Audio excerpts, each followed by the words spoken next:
नमस्कार, बात 25 में आपका स्वागत है। और बात 25 में आज हम बात करेंगे लेफ्ट राइट डिवाइड की कि क्या इन दोनों के बीच में ये है क्या।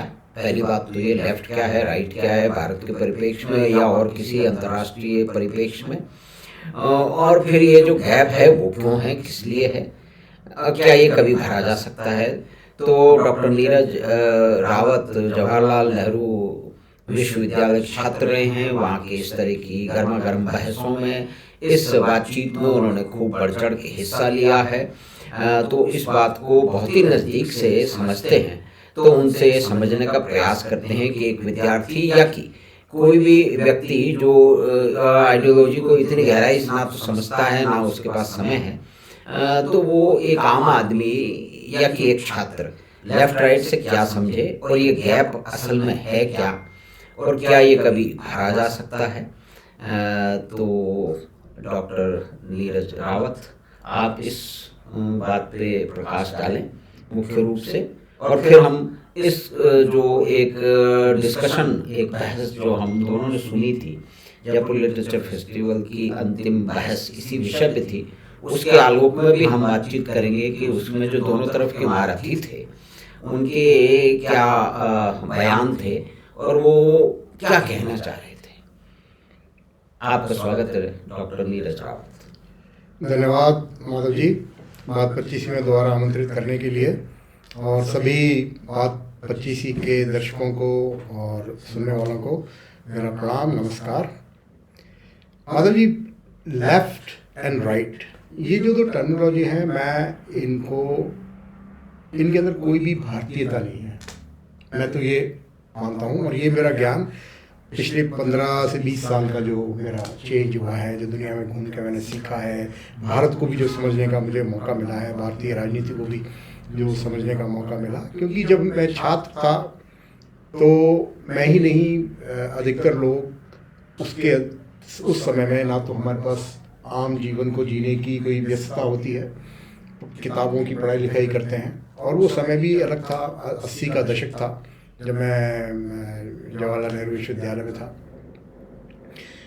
जो मुझे लगता है कि लेफ्ट और राइट का जो टर्मिनोलॉजी है, इस पर बहुत जल्दी से छोटी सी बात करके, क्योंकि जो बिल्कुल नए लोग हैं वो इसको समझें कि लेफ्ट और राइट कोई अपने आप में कोई आइडियोलॉजीज नहीं है। ये फ्रांस का जो क्रांति थी, वहाँ के बाद जब इस तरीके के लोग बैठने आए कि भाई कुछ लोग जो चुने गए थे उनमें कुछ वो ये कहते थे जो बदलाव चाह रहे हैं वो सब लेफ्ट की तरफ बैठने चले गए थे, और जो उस बदलाव में थोड़ा सा सुधार के साथ धीरे धीरे या कुछ बदलाव ना चाह करके कुछ पुरानी रीति रिवाजों को रख रहे थे, वो राइट में बैठ गए। तो उसके बाद क्योंकि फ्रेंच रिवॉल्यूशन ने पूरी दुनिया को एक दिशा दी थी, concept of liberalism, concept of egalitarianism, ये सब वहाँ से निकल के आया था, फ्रेटर्निटी, फ्रेंडशिप, ये सब।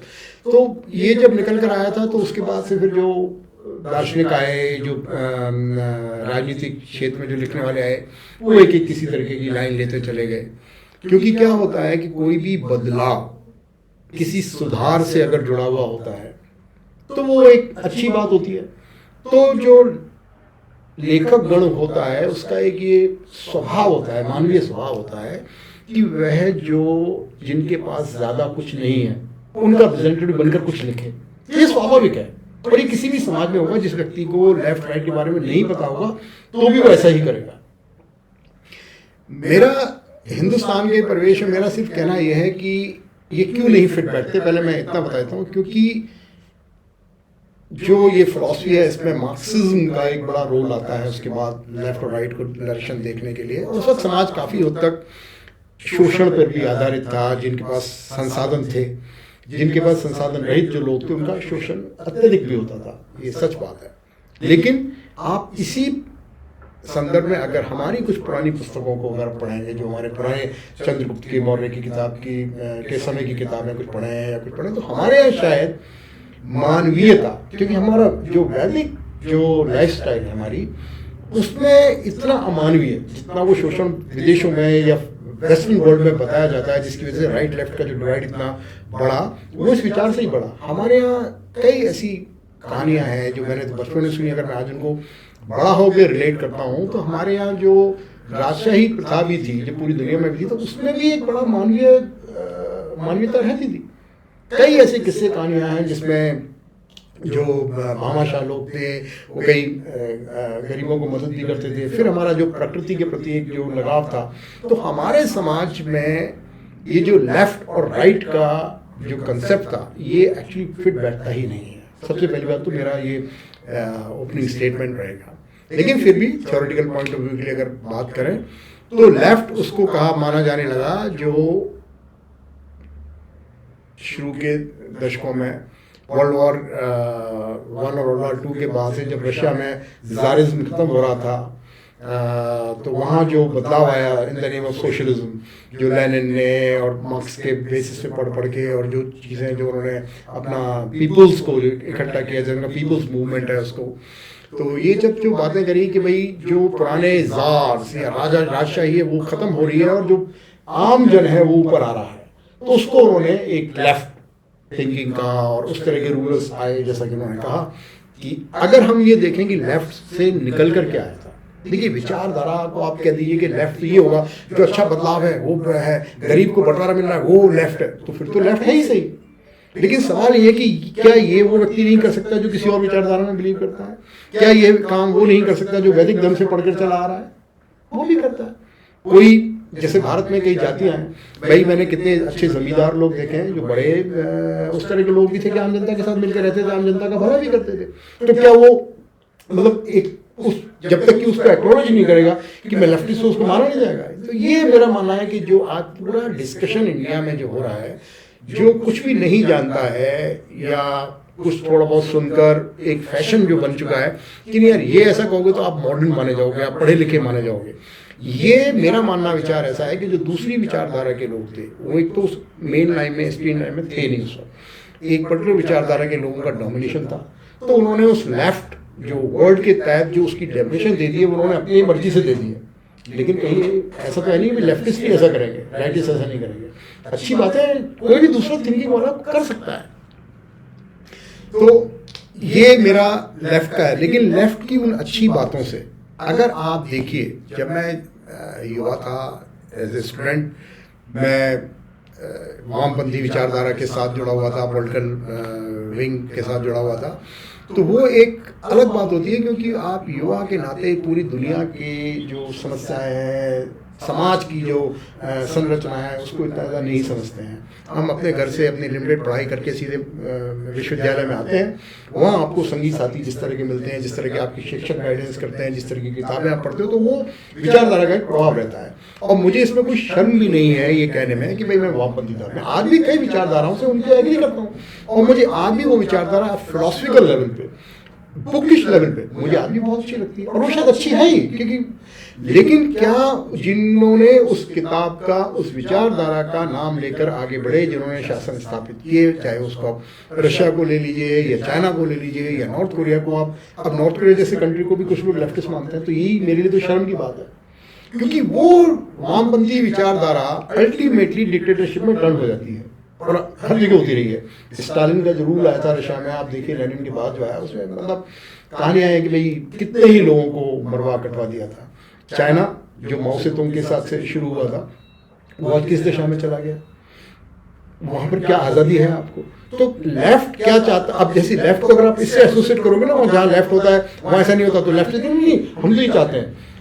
इंडिया का लेफ्ट भी क्या कर रहा है कि ये उस विचारधारा को तब तक मानता है जहां पर उनका शासन नहीं आया, तब तो इनको डेमोक्रेसी की बात याद रहती है। लेकिन जहां इनका शासन आते ही, और एक बहुत बड़े विचारक थे, जब मैं जवाहरलाल यूनिवर्सिटी में पढ़ता था तो हमारे जो मुझसे सीनियर भी थे वो भी कहते थे अरे एक बार अपना रूल तो आ जाए। तो अल्टीमेटली क्या है कि वो वर्ग उस रूल की तलाश में ही है। जैसे वो रूल आएगा फिर वो भी आपके जो अभी जो डेमोक्रेसी के नाम पे जो राइट्स मानते हैं ना, right of freedom of speech, freedom of self determination, वो सब बंद कर देंगे। आप रशिया को देखिए, ये जो डिकोटोमी है, ये जो अंतर्विरोध है बहुत बड़ा, कि आप जब विरोध में हैं, आपके पास सत्ता नहीं है, तो आप जिन चीज़ों की याचना करते हैं उसको शक्ति से लेने की कोशिश करते हैं, जिसकी पैरवी करते हैं। लेकिन आप जब पूरे उदाहरण है कि जब आप सत्ता में आ जाते हैं तो वो दूसरों के लिए वो स्वतंत्रता, वो फ्रीडम ऑफ एक्सप्रेशन, वो बराबरी पूरी तरह से समाप्त कर दी जाती है। और नीरज जी, एक जो ये बात है कि ये फ्रेंच रेवोल्यूशन की परिस्थितियों में जो भी कुछ हुआ उसके आलोक में इसको कब तक देखते रहेंगे? जैसे भारत में प्रजातंत्र है, यहाँ पे मार्क्सवादियों के भी शासन रहे हैं, 34 साल तक बंगाल में उन्होंने राज किया है, केरल में कर रहे हैं, मणिपुर में भी करते रहे। तो ये जो लगातार जो फ्रेंच रेवोल्यूशन के साथ में एक ऑब्सेशन है इनका कि वो उसको समझाने के लिए वो फ्रेंच रेवोल्यूशन की घटनाओं और लेफ्ट राइट में चले जाते हैं, तो उसका एक डेमोक्रेटिक कंट्री में उसकी टोटल एक रेलेवेंस है क्या? मतलब ये एक बड़ा ही एक मतलब डिकोटोमी है कि जो वास्तविकताएं हैं और जो उसकी अवधारणाएं हैं उनके बीच में। तो इस पे आप कैसे? देखिए, इसमें एक विषय थोड़ा सा बड़ा भारत के संदर्भ में अगर हम इसको लेते हैं ना, तो जो मैंने हल्का सा टच किया था जी, मैंने उसको मानवीयता कहकर आगे बढ़ाना चाहा था, क्योंकि मैं उस डिस्कशन में नहीं जाना चाहता था। लेकिन अगर आपने छोड़ा है तो देखिए, भारत के संदर्भ में जब हम बात करते हैं तो हमारी जो वैदिक जीवन पद्धति थी उसका एक बहुत बड़ा रोल है कि यहाँ पर वो लेफ्ट फिलॉसफी नहीं बन सकती, क्योंकि लेफ्ट का और लेफ्ट का विचारधारा, मतलब विचारधारा तो अच्छी है, लेकिन लेफ्ट की जो रिवोल्यूशनरी चीज़ है वो क्यों नहीं हो सकती? उसमें कई कारण हैं कि हम उतने ज़्यादा मैटेरियलिस्टिक ग्रोथ के तहत नहीं थे। कंसेप्ट ऑफ प्रॉफिट को भी अगर आप देखें तो कंसेप्ट ऑफ प्रॉफिट पश्चिम देश का ही एक वो टर्मिनोलॉजी है। हमारे यहाँ पर उसका ऐसा लाभ के चक्कर में है कि किसी मानव को हमको बहुत कुचल देना है, कितल देना है। ये हमारे पुरानी किताबों में, मैं उस काल की बात नहीं कर रहा हूँ जो हमारे अंदर दूसरे शासक लोगों ने आकर राज्य किया, अंग्रेजों ने क्या किया, उस टाइम में क्या हो रहा था, वो एक अलग बात है। लेकिन आप उससे पुराने जो हमारे वैदिक जीवन की पद्धति के तहत जो हमारे रजवाड़े चल रहे थे उस टाइम में, या जिस तरह का भी हमारा शासन व्यवस्था थी, उसमें इतना बड़ा स्कोप इसलिए नहीं था कि हमारे एक प्रकृति या सनातन जो प्रथाएं हमारी चली आ रही हैं उसमें बहुत कुछ आपका ये जो दिस एंड दैट वाली बात नहीं होती थी। हम काफ़ी जगह पर एक मध्यम रास्ता लेकर चलते आ रहे हैं। आप हमारे वैदिक जीवन की एक प्रथा रही है। तो इसलिए भारतीय परिप्रेक्ष्य में तो ये जो एक्सट्रीम कि भाई रिवोल्यूशन आना चाहिए तभी क्रांति होगी, और क्रांति से ही खूनी क्रांति से ही ये होगा, फिर खूनी क्रांति को हटा के वो लोग नहीं जन क्रांति की बात कर लेते हैं। तो ये सब क्या हुआ है कि ये एक फिलॉसफी के साथ जिन्होंने अपने आप को एक तरह से विवाहित मान लिया, या किसी एक पॉलिटिकल पार्टी के साथ उन्होंने मेंबरशिप लेकर जब वो करते हैं तो वो जस्टिफिकेशन के तौर पर आते हैं। बाकी उसके पास कोई सब्सटेंस नहीं होता है, क्योंकि वो अपने आप में विचारधारा नहीं रही है। इसीलिए मैं यहाँ थोड़ा सा ये कहना चाहूँगा कि इंडियन कॉन्टेक्स्ट में लेफ्ट वो माना जाता है सीपीएम, सीपीआई, सोशलिस्ट लोग अपने आप को, फॉरवर्ड ब्लॉक, इस तरीके के जितने भी हैं। तो कांग्रेस इसीलिए क्या है, एक मध्यम रहती थी पहले, लेकिन जब कांग्रेस भी यह करती है, जब अपोजिशन में आती है तो लेफ्ट के साथ घुस जाती है, जब वो कहीं शासन में आती है तो उसकी पॉलिसी के लिए तो देखिए लेफ्ट और राइट लड़ाई होती रहती थी। वो उसको तब तक लेफ्टिस्ट उसको राइटिस्ट कहते रहते थे। तो लेफ्टिस्ट की जो ब्रिज की बात करते हो तो लेफ्ट को अगर इंडियन कॉन्टेक्स्ट में देखोगे तो उन्होंने they have already walked the bridge so many times whenever they have compromised, whether in Kerala, whether in some other places. If you see all those so-called socialist leftist blocs, they have so many times compromised with Congress. तो या तो आप ये कहते हो नहीं कांग्रेस भी leftist है, तो फिर राइटिस्ट कौन है? क्योंकि अगर पॉलिसीज वाइज देखिए तो मोदी जी एक गरीब शोषित वर्ग से चले आ रहे हैं, अनुसूचित जनजाति के भी वो सदस्य हैं, गरीब घर से उठ के आ रहे हैं, वो आज इस वक्त इनके जो भी पार्टी आप मानते हो उसके वो लीडर हैं। तो क्या वो शोषित वर्ग का आदमी ऊपर नहीं आ सकता? आ गया। फिर आप कैसे नहीं, तो ये तो सोच शोषित वर्ग में भी हो सकती है। तो ये फिर वही होगा ना कि आपका विचार, क्योंकि आपने उसी किसी एक विचार के साथ शादी कर ली है तो आप उस विचार को छोड़ोगे नहीं, बाकी और तो कुछ भी नहीं है। तो आपने जो एक टर्म यूज किया है, मतलब it is a very very मतलब वैलिड डिस्क्रिप्शन कि मैरिड टू एन आइडियोलॉजी। तो अब उस हम बातचीत में हम चले जाएं जो जयपुर लिटरेचर फेस्टिवल की अंतिम जो है वो बातचीत में अंतिम सेशन में थी। तो उसमें आप देखिए कि पुराने ब्यूरोक्रेट जो लेफ्ट की तरफ से थे, श्रीमान जवाहर सरकार, जिन्होंने प्रसार भारती के भी वो चेयरमैन रहे हैं और कितने पदों को उन्होंने सुशोभित किया होगा, तो निश्चय ही उन सभी पदों को सुशोभित करते हुए ये जो मेरिट टू एन आइडियोलॉजी है, तो उसके कारण उन्होंने बहुत सारे कार्य किए होंगे। अब वो अच्छे थे बुरे थे, हम उसके बारे में हमें जानकारी नहीं है, लेकिन ये आइडियोलॉजिकल एक इंक्लिनेशन उनका रहा। दूसरे जो है वो एकेडमिक, जो आपके पुरुषोत्तम अग्रवाल जी, तो उन्होंने तो छात्रों को पढ़ाया है, तो वो भी married to an ideology, and both of them were vehemently opposed कि this divide can be bridged, can never be bridged. उन्होंने कहा हम अकेले ही चलेंगे और इन दूसरे लोगों से हमारा कोई जो मेल हो नहीं सकता, ये जो खाई है ये कभी भर नहीं सकती।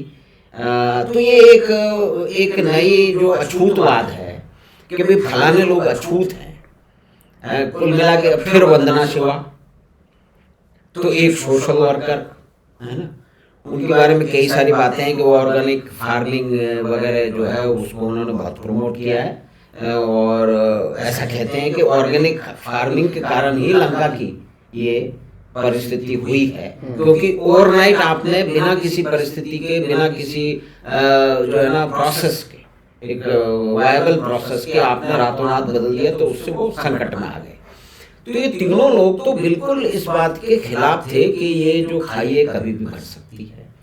और कुल मिला के ये तीनों की जो एरोगेंस थी, जो आपने कहा ना कि मेरिट टू एन आइडियोलॉजी, मतलब they were behaving like extremely arrogant aristocrats, अगर हम वही टर्मिनोलॉजी यूज करें जो कि दूसरों के साथ यूज करते हैं। ये तीनों लोग इन्होंने पूरी तरह से खारिज किया कि कभी साथ जा सकते हैं।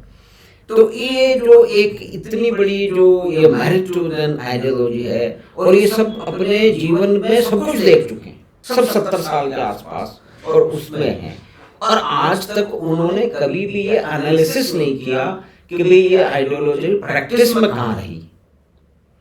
उन्होंने जैसे भी कहा कि कॉम्प्रोमाइज हुए, तो उन कॉम्प्रोमाइज को उन्होंने इंडिविजुअल जो है ना वो डिस्क्रिप्शन करके हटा दिया कि किसी लोगों ने जो है वो अपने लाभ के लिए इधर उधर चले गए, लेकिन आइडियोलॉजी तो वहीं की वहीं खड़ी है।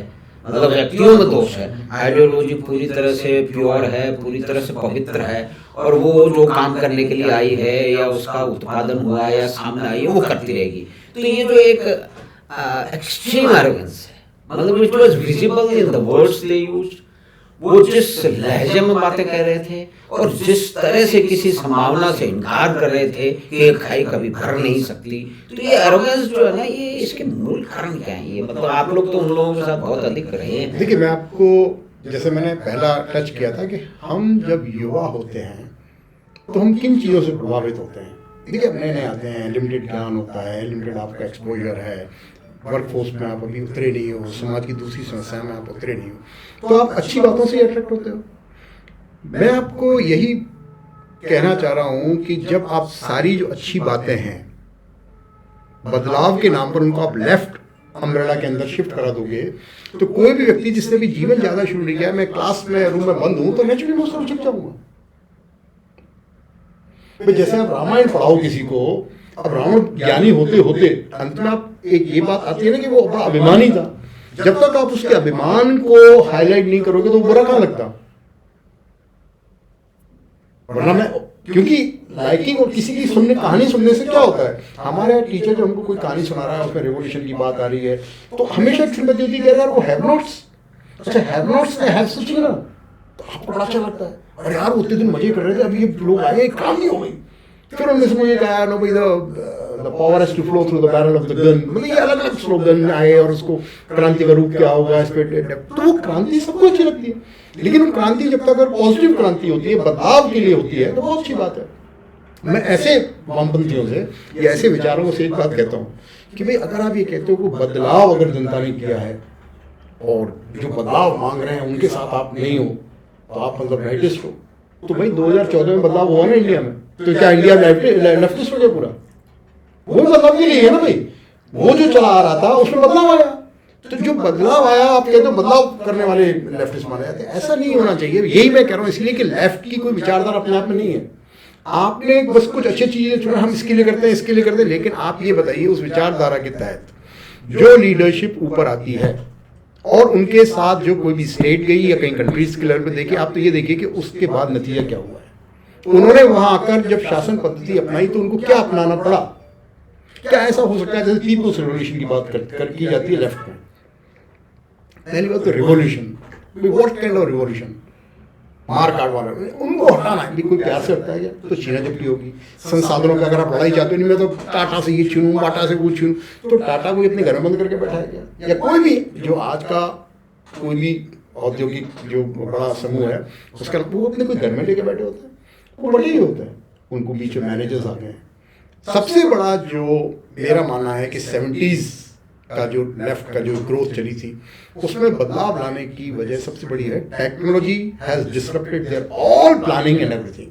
टेक्नोलॉजी जैसे जैसे आती चली गई, चाहे वो एग्रीकल्चर में आई जब, तो देखिए एग्रीकल्चर में जब किसान को, जैसे कई बार हमको ये उकसाने के लिए क्या करते थे जब नए जी, अरे यार नीरज क्या बात करते हो, पता है बिहार में, यूपी में कई जगह किसी एक आदमी को, ये जमींदार लोग थे, बैल की जगह जोत देते थे।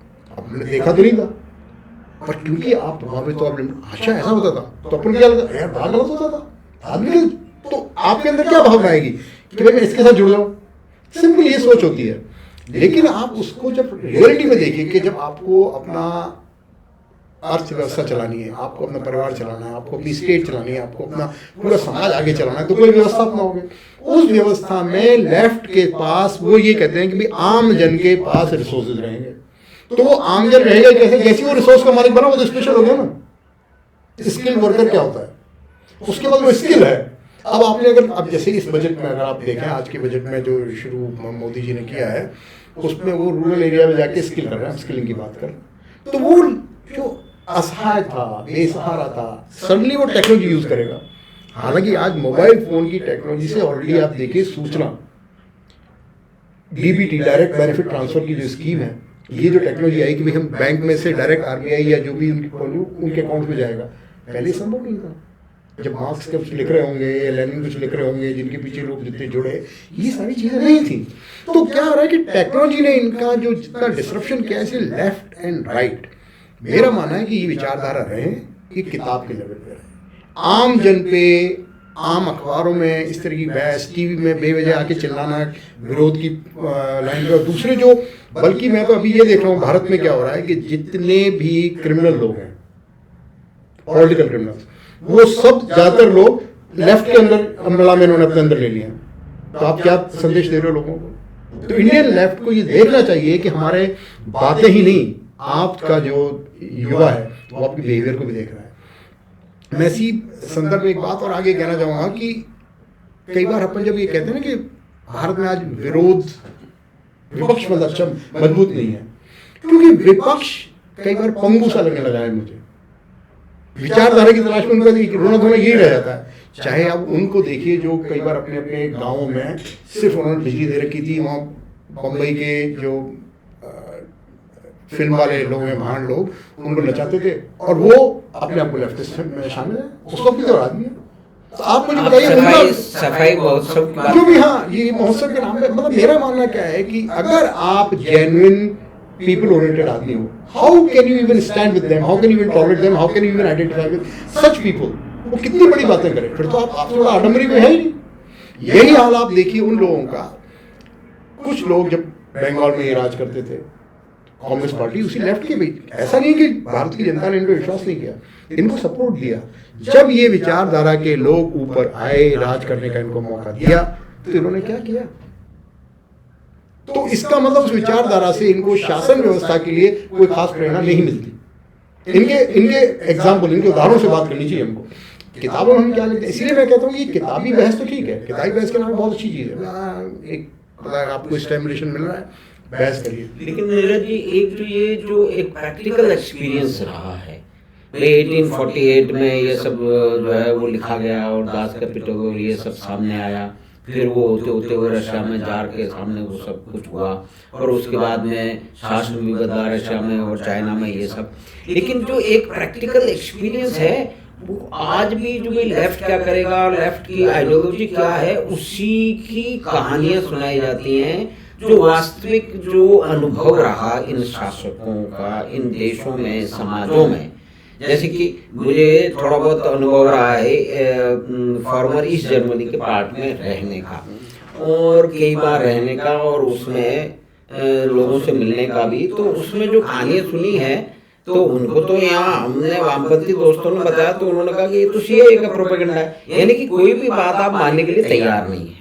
दूसरी बात ये कि आज उस प्योरेस्ट फॉर्म में उस आइडियोलॉजी की पढ़ाई और उसकी एक तरह से स्थापना जो है या कि इंडोक्ट्रिनेशन प्रैक्टिकल एक्सपीरियंस के अनकनेक्टेड रह के क्यों किया जा रहा है, कैसे किया जा रहा है, क्या आपने सीखा समझा, चाहे वेस्ट बंगाल का अनुभव हो, चाहे चाइना का हो, चाहे रशिया का हो, चाहे साउथ कोरिया का हो, और सबसे बड़े फिदेल कास्ट्रो उनकी पूरी फैमिली राज कर रही है वहां पे, है ना।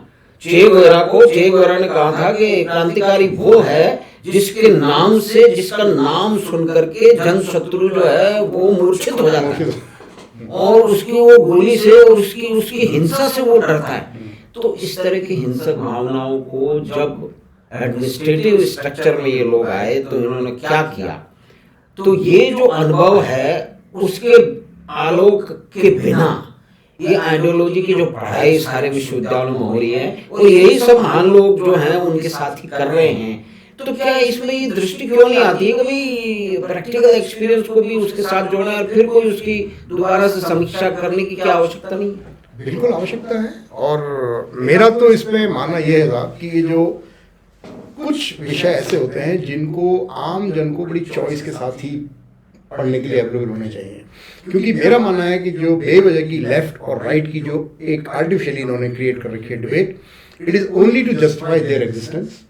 अदरवाइज उसकी समाज में इस वक्त उस बहस की समाज में कोई लाभ नहीं मिलता है, ऐसा मेरा व्यक्तिगत मानना है। ना ही उस युवा को मिलता है, अगर युवा को आप उसमें छोड़ दीजिए वो, क्योंकि वो बहके ही जाएगा, क्योंकि आपने पूरी जो बदलाव का, सारी अच्छी चीज़ों का ठेका आपने इनको दे दिया। तो नेचुरली अच्छे के साथ जुड़ना सबको अच्छा लगता है, लेकिन जब कभी भी उनको शासन दिया गया, उनसे समाधान ढूंढने की बातें करिए तो उनके पास नहीं होते हैं। ये प्रैक्टिकल बातें हैं।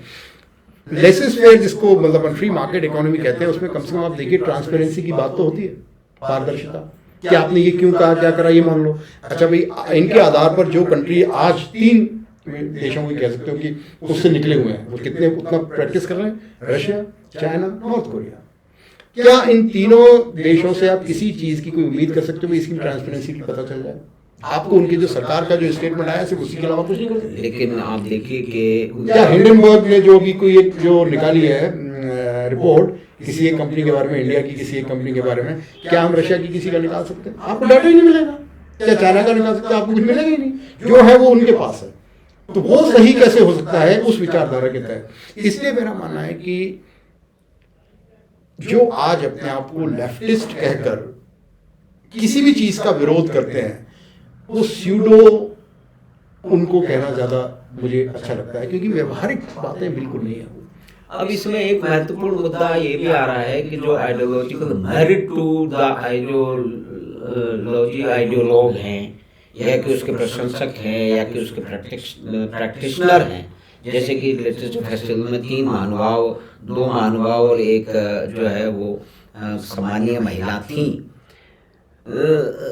तो उनका जो एक लॉजिकल विरोध है, जो कि उनसे जिन प्रश्नों पे शायद बातचीत होनी चाहिए या उनको वहाँ पे उनका सामना किया जाना चाहिए, तो इसमें यहाँ जो तथाकथित लेफ्ट जो राइट है या कि उनके विरोधी समझ लीजिए पॉलिटिकल स्पेक्ट्रम की दूसरी तरफ, तो वहाँ थे जो है वो क्या कहते हैं आपके डॉक्टर मकरंद परांजपे, और उसके बाद में पवन के वर्मा, एक पुराने ब्यूरोक्रेट लेखक, और फिर शिवसेना की जो है वो प्रियंका चतुर्वेदी होती है।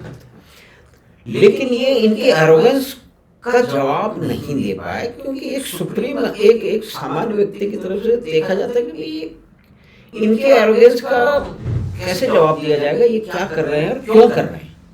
तो इस बारे में आपका क्या कहना है, इधर कमजोरी क्यों हो जाती है? देखिए, मैं बिल्कुल उसी को मैं टच कर गया था, लेकिन अब डिबेट का नाम लेके आपने कर दिया कि देखिए उस डिबेट में मैं वहाँ बहुत हताश और निराश हो गया था।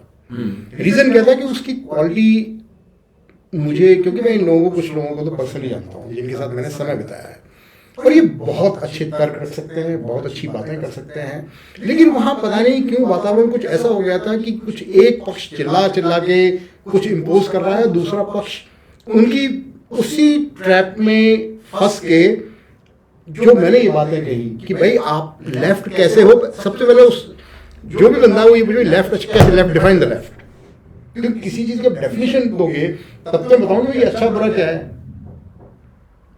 क्योंकि आपने अपनी मर्जी से बना रखा है कि मैं इसको विरोध करता हूँ, किसको विरोध करता हूँ, फिर आपने अपने नहीं, क्योंकि आप जातिवादी, कौन है जातिवादी बताइए, आप लेफ्ट वाले क्लास में बिलीव करते थे, left has no right to believe in caste, how come you started believing in caste and accepted the caste, ये जो तो ऐसे तो ये मुद्दे उन्होंने उठाए नहीं, आपके जो बंदे जो इसको कह रहे थे उन्होंने ये उठाया नहीं। मैं आप उनसे पूछते कि अगर आप लेफ्ट क्या होता है, लेफ्ट तो हैव एंड हैव नॉट से शुरू हुआ था, तो उसमें तो कोई कास्ट नहीं आती ना बीच में, तो पूरी communist party of India, Marxist, ये वो अटर शटर आदमी देखिए जितने वो, क्योंकि यह वोट है। अब ये काहे के लेफ्टिस्ट हैं और काहे के राइटिस्ट हैं, मतलब ये सब फिलॉसफी बेकार की बात है। मेरा मानना यह है कि इसीलिए ये जो विषय है इन पर बहुत ज्यादा पब्लिक में, आम पब्लिक के सामने डिबेट होनी ही नहीं चाहिए, क्योंकि ये सिवाय कंफ्यूजन के कुछ भी नहीं देंगे उनको। आज की वस्तुतः स्थिति है कि लेफ्ट थिंकिंग का जो भी प्रादुर्भाव हो रहा था, जो भी वहाँ से ओरिजिनल जो फीडबैक इनको मिलती थी, आप जिस देश में गए थे, East Germany used to be the centre of the ideologues and the thinkers and the writers, actually that country was.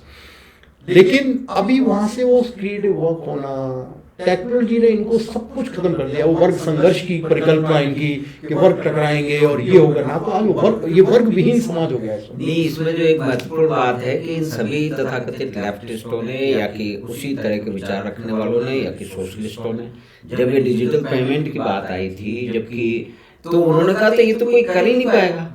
और आज सब छोटे मोटे सब्जी वाले, खोमचे वाले भी वो जो है वो अपना डिजिटल पेमेंट ले रहे हैं, दे रहे हैं। तो ये करोड़ों और पता नहीं कितने हजार करोड़ के ये पेमेंट हुए हैं। तो एक जो मुख्य मूलभूत जो मानवीय भावना है या कि मानवीय आवश्यकताएं हैं या कि समाज में परिवर्तन है, उसके आयामों को ये समझते ही क्यों नहीं है। इन्होंने कैसे कह दिया कि कोई नहीं कर पाएगा। क्या एक खोमचे वाला, जैसे इसमें बहुत सारे लोग हैं, उसमें बड़े बड़े जाने माने लोग और पत्रकार लोग भी हैं, वो कह रहे थे कि खोमचे वाला जो है वो कभी या रिक्शे वाला डिजिटल पेमेंट लेगा। टेक्नोलॉजी में बुजुर्ग क्या हुआ, तो रेवोल्यूशनरी या पैसे उन्होंने आज ईजाद कर दी ना। नहीं, रेवोल्यूशनरी टेक्नोलॉजी तो फिर AK-47 थी जो कि रशिया में बनाई थी। अगर कोई सबसे वेल नोन है, अगर उस तरह की टेक्नोलॉजी की बात की जाए तो ये वो तो कलाशनिकोव राइफल है, और एक AN-40 या 80 जो है ना वो ट्रांसपोर्ट प्लेन है। उसके आधा आम आदमी के कान में आने वाली तो कोई चीज है नहीं। तो ये तो आर्मी और सेना और जो है वो आतंकवादियों और बदमाशों के काम में आने वाली चीज है, कम से कम बंदूक। तो यहाँ तो ये जो एक समझ में फर्क है कि उन्होंने पूरी तरह से किसी भी परिवर्तन को, एक तो कहते हैं बदलाव चाहते हैं, लेकिन टेक्नोलॉजी से आने वाले बदलाव को लगातार जो है ना उसको खारिज किया गया, उसको बेवकूफ़ी माना गया। जबकि आज इतने सारे लोग उसी डिजिटल पेमेंट सर्किट में जो है वो हैं और उससे जुड़े हुए हैं, उससे उनके जीवन यापन में सुविधा भी आई है, सरकार के पास डेटा भी है। देखिए अपने जो सुनने वाले, देखिए जो परिपक्व हैं, जो ऑलरेडी अपने आप को किसी भी विचारधारा का ज्ञानी मानते हैं, तो हमारी इस डिस्कशन से उनके लिए तो ज़्यादा कुछ है नहीं, वो तो खाली कुछ अपनी बात कह सकते हैं या हमें सिखा सकते हैं। लेकिन शायद हमको उनको एड्रेस करना चाहिए जो इस बात को जानना चाहते हैं। जी, जी। मेरा उनके लिए सिर्फ एक ही है कि साहब, इंडिया में लेफ्ट के नाम पे कम्युनिस्ट पार्टीज हैं। तो अगर कोई आंदोलन उन्होंने शुरू किया और उसमें बदलाव आ गया तब तो वो अच्छा पॉजिटिव आंदोलन। कोई और बदलाव जो टेक्नोलॉजी ला रही है जिससे आपकी जीवन पद्धति बदल रही है, तो वो लेफ्ट का नहीं। तो ये तो मतलब बड़ी संकुचित विचारधारा हो गई। तो यही होगा ना कि मेरे को मानो आप, वो इसीलिए मेरा मानना है कि वो आइडियोलॉजी से ना होकर के पार्टी से ड्रिवन है। अच्छा, कुछ विचारक जिनको अपन को लगता है कि नहीं यार ये तो पार्टी का नहीं है, तो अपन रोज देखते हैं, लेकिन वो उनके किसी ना किसी तरीके से उनके फेलो ट्रैवलर लाभ से जुड़े हुए हैं, तो उस चीज को विचारधारा को चिल्ला रहे हैं। उसके अलावा इस विचारधारा में अभी कोई तथ्य नहीं रह गया। मेरा मानना है कि आज की विचारधारा, what is right, what is wrong, what is legally correct, what is illegal, and what is a responsible citizenship. क्योंकि आज पृथ्वी पर हम जो भी रह रहे हैं, किसी न किसी देश में रहते हैं, किसी न किसी देश के पासपोर्ट को लेकर हम रिप्रेजेंट करके आगे जाते हैं, तो हमारी उस जो भी देश है, मेरी ये स्किन का कलर होते हुए अगर मैं अमेरिका चला गया हूँ या अफ्रीका चला गया हूँ, तो मुझे फिर उस जिसका पासपोर्ट ले लिया, मेरी लॉयल्टी उस कानून के तहत, उस समाज के तहत रहनी चाहिए, और मैं अपनी जिम्मेदारी निभा रहा हूँ। ये एक विषय रह गया आज ये विषय नहीं रहा कि साहब वर्ग है, ये तो सर्वहारा वर्ग है और ये मतलब बुर्जुआजी है, ये सारी बातें मतलब एक बेकार की हो चुकी हैं। आज देखिए, मैं आपको एक बात बताता हूँ, एक टाइम था कि भाई हम लोग पढ़े लिखे माने जाने के नाते किसी बड़ी बड़ी बातें करने वाले अच्छे डिबेटर्स को फॉलो करते थे। आज आप देखिए, एक बहुत बड़ी इंडस्ट्रियलिस्ट फैमिली की एक लेडी है, सुधा मूर्ति। मेरे ख्याल से इस वक्त अगर आप यूथ के अंदर देखो, नए युवाओं के अंदर, तो आपने ये जितने नाम लिए थे ना जो डिबेट में आए थे, इनको वो युवा और वो यूथ जानता भी नहीं होगा। और सुधा मूर्ति के नाम से आप देखिए स्कूल और कॉलेज वो फुल हो जाते हैं। क्यों? अब आप उसको नहीं, वो अमीर बुर्जुआ है, ये आपकी सोच है, लेकिन वो रह के भी वो क्या बातें कर रही है, आपको सिविल राइट्स की बातें करेगी, घर में अपने बच्चों को कैसे बड़ा करना है। और देखिए, वो जिसके पास इतना पैसा है, सारी सुविधाएं, वो ये कहती है, और आपने सुना होगा, घरों में अपने छोटे बच्चों से घर के कुछ ना कुछ काम कराइए। मैं इसीलिए बोल रहा हूँ कि एक संस्कार शब्द है जो उस रेस के पास ऐसा दिखने में नजर नहीं आता कि वो किसी संस्कार को लेके अपने परिवार को बड़ा करते हैं। इसलिए उस मेट्रिस्टिक सोसाइटी में ये left right revolution through barrel of the gun, ये सारी बातें की जा सकती हैं, लेकिन हमारे समाज में जहाँ concept of family, concept of society, हमारी जो दो भारत की सबसे बड़ी जो फिलॉसफी है जिसकी वजह से ये सारी चीज़ें फेल हो जाती है, एक तो ये है अहम ब्रह्मास्मि, मैं ही ब्रह्म हूँ, मतलब ब्रह्म से निकला आदमी हूँ, ब्रह्म मेरे अंदर है। नंबर 2, वासुदेव कुटुंबकम। तो ये हमारी जो फिलॉसफी में आती है ना भारत की में, इससे बड़ा और इससे अच्छा ज्ञान ये नहीं है। और इस फिलॉसफी के तहत ही पीस आ सकती है कि वासुदेव कुटुंबकम। ये आप देखिए, ये तो वो भी नहीं कहता। लेफ्टिस्ट जो अपने आप को बहुत अच्छी बदलाव की बातें करते हैं, उनके पास भी ऐसी फिलॉसफी नहीं है।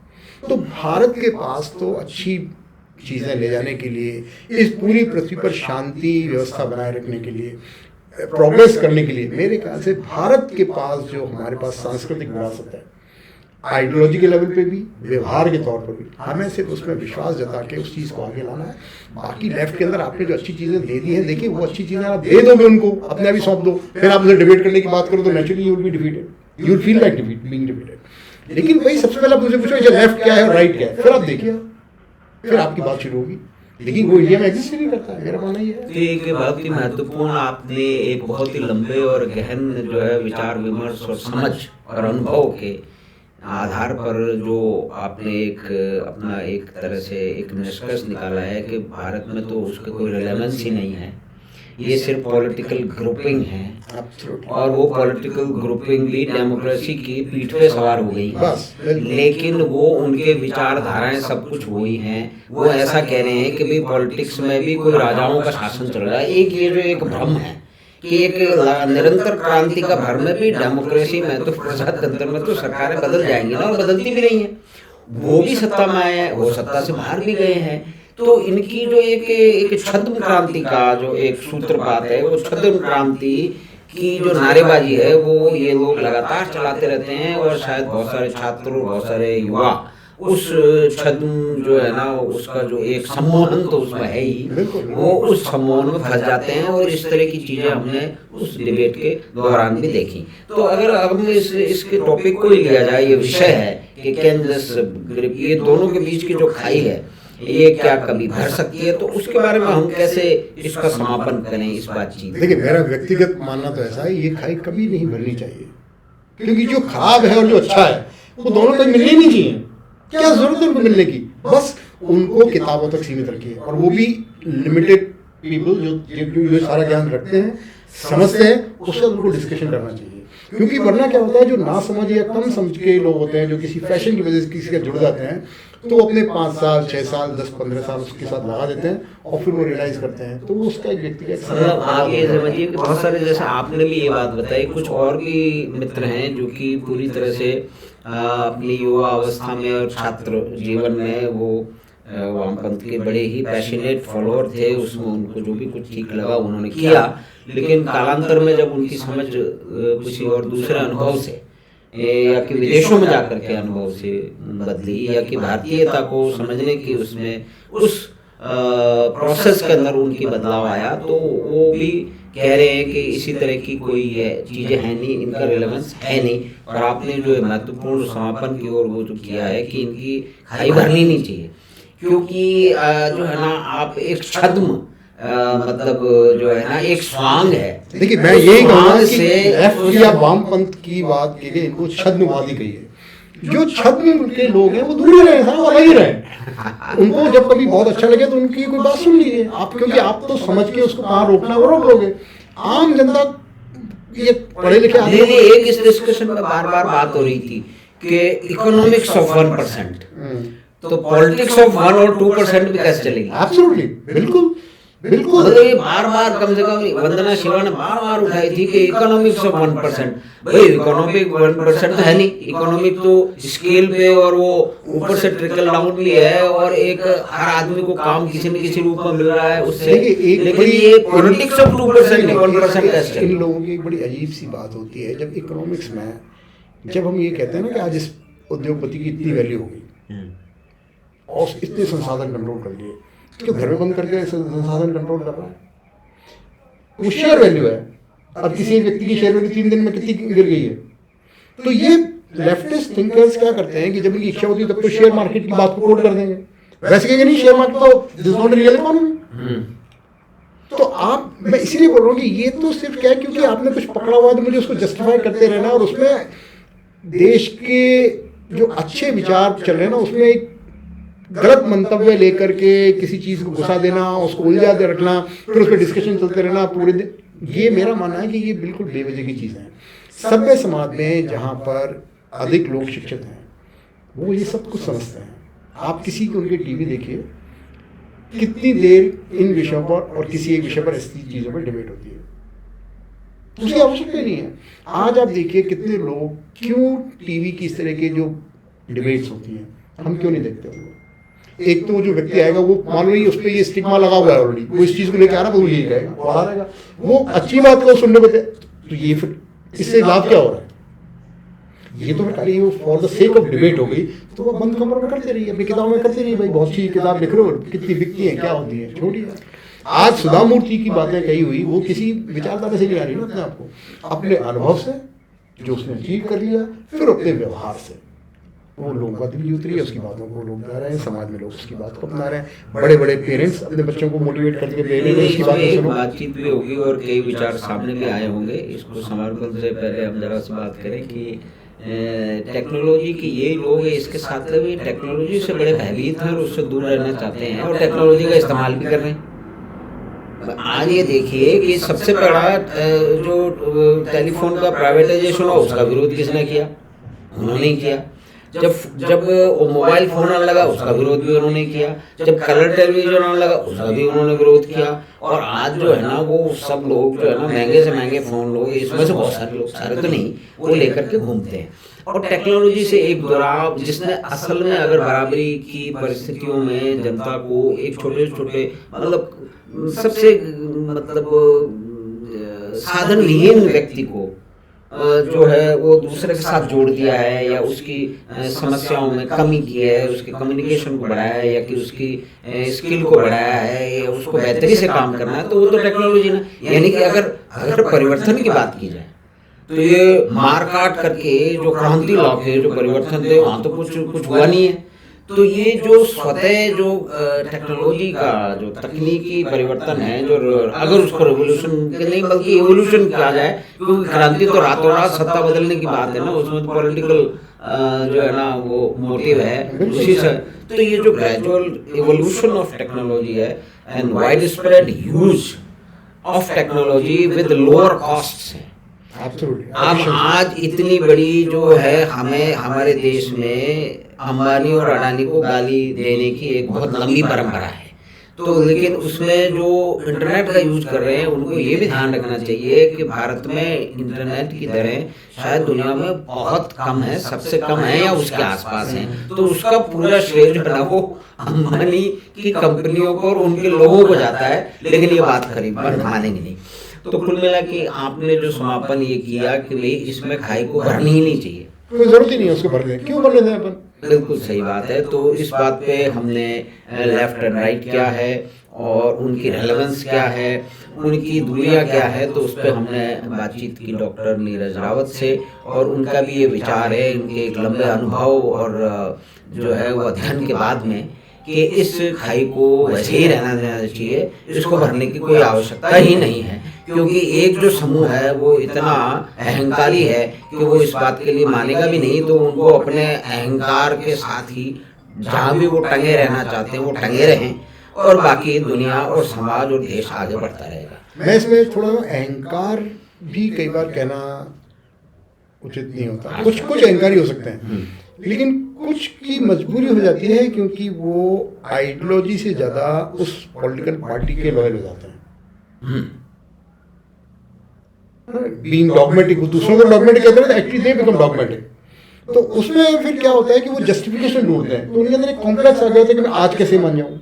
मैं आपको नाम नहीं ले रहा हूँ, लेकिन मैं कुछ मुझसे उम्र में बड़े हैं, 2-3 लोगों को मैं जानता हूँ, जब सडनली पॉलिटिकल डिस्कशन खत्म कर देंगे, किसी एक दिन मिलेंगे, मैं नॉर्मल बात करूँगा, तो उनका व्यवहार या उनकी एक्सपेक्टेशन टोटली बुरजॉन जैसी होती है।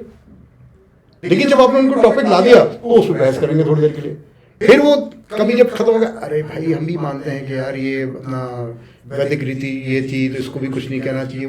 तो क्या है कि ये जब आपने किसी एक चीज़ के तहत आपने इतना अपना पूरा जो जीवन यापन उसी विचारधारा के तहत रोटी खाई, उसी विचारधारा के तहत आपने नौकरी पाई, मतलब उसके उस विचारधारा के तहत, तो अब उनको लगता है शिफ्ट कैसे करना है।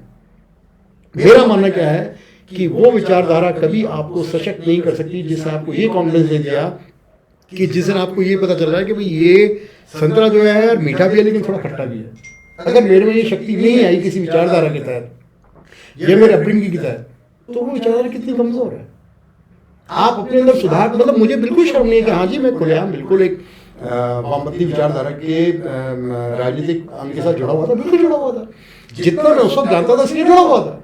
लेकिन जब मेरी खुल के किसी बात पे लड़ाई हुई थी, मेरी क्लास वर्सेस कास्ट, इसी इशू पर लड़ाई हुई थी, मेरी इसी बात पे लड़ाई हुई थी, और मैंने पूरी जवाहरलाल नेहरू यूनिवर्सिटी के यूनिवर्सिटी का उस वक्त रेजिग्नेशन ले लिया था। और फिर मैंने उस चीज़ को खाली ऐसे ही करके नहीं छोड़ दिया।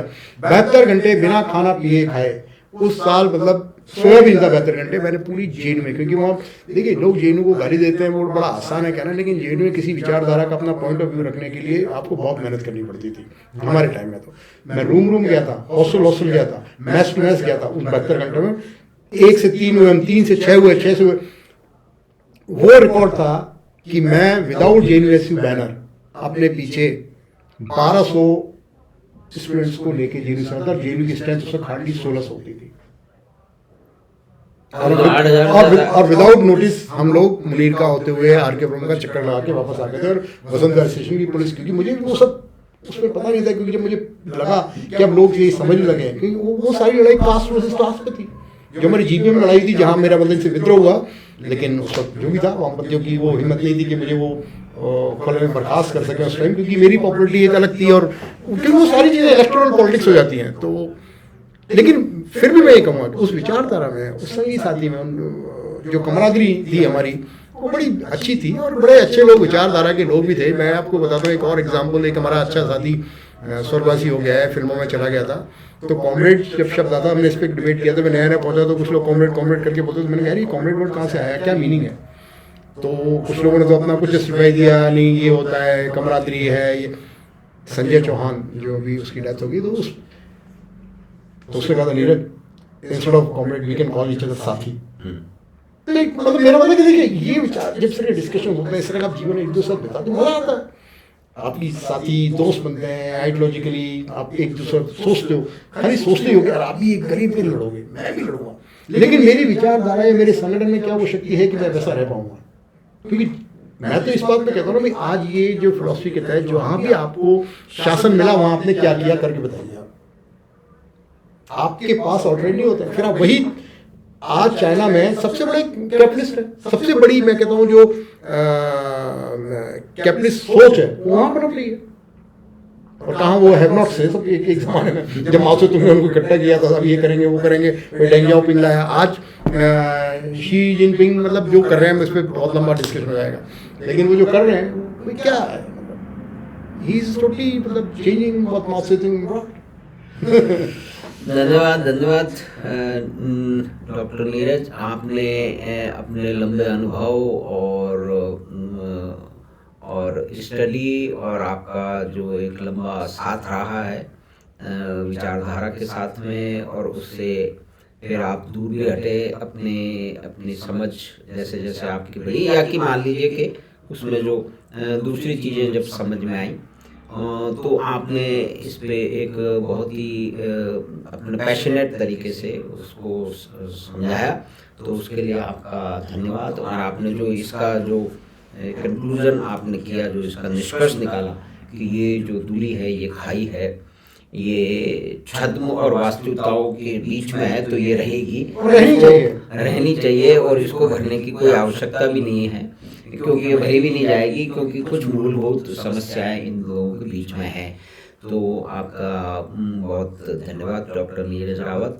और तो हमें आशा है कि बात 25 पे बातचीत लेफ्ट और राइट और उसके डिवाइड के बीच में, कारणों के बीच में, हमने विभिन्न बिंदुओं को डॉक्टर नीरज रावत ने टच किया। ये उनका खुद का अनुभव रहा है और बहुत ही लंबी चौड़ी उसके अंदर अध्ययन भी रहा है, और भारत के अलावा विदेशों में भी काम करके और भी कई तरह की चीज़ों को सोचने समझने का मौका मिला है। इस आइडियोलॉजी को और उसके डिफरेंसेस को और भारतीय परिप्रेक्ष्य में वामपंथ की उसको समझ को एक अलग तरह से उन्होंने समझा है, और हम सबको समझाने का साझा करने का जो प्रयास किया है, उसके लिए डॉक्टर नीरज रावत का धन्यवाद। तो हम फिर आपसे मिलेंगे, डॉक्टर साहब को फिर जो है वो हम आमंत्रित करेंगे किसी एक नए विषय के बारे में, उनसे उसको समझने का और विचार करने का प्रयास करेंगे। तो धन्यवाद, नमस्कार।